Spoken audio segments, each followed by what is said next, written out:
The other forum this year coincides with the 80th anniversary, or commemoration of other day of victory of the World War II.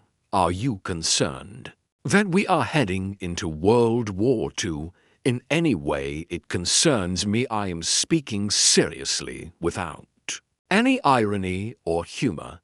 There is a lot of conflict potential, and it is growing, including right under our noses. It affects us directly. This is the conflict we are facing in Ukraine, as well as the situation in the Middle East. We are very concerned about the situation around Iran's nuclear facilities. We are worried about where this could lead. This requires not only our careful attention to the events taking place, but also a search for solutions, preferably peaceful ones, in all areas. I say this quite sincerely. We support Iran in defending its legitimate interests, including its interests on peaceful atom. We have always taken this position.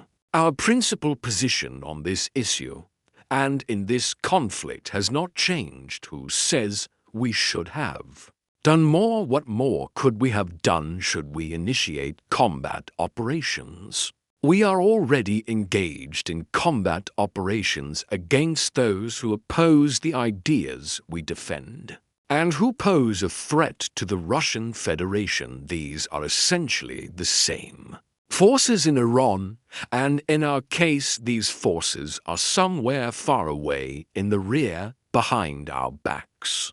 They are not even on the front line. However, we have certain obligations, and we defend Iran's right to a peaceful atom in deeds, not words. What does that mean? Despite the complexity of the situation around Iran, we have built a nuclear reactor in Bushehr. We have signed a contract to build 2 more nuclear reactors. Applause, music. Applause. Despite the complexity of the situation and the danger, we continue this work. We are not evacuating our personnel. Moreover, given the state of our relations with Israel and the improving state of our relations with the United States, we raised this issue with Israel. We have also raised the issue of our role in Iran with President Trump, based on our view that Iran has the right to nuclear energy for peaceful purposes, and on the fact that we are acting within international norms. President Trump, we have requested the safety of our personnel.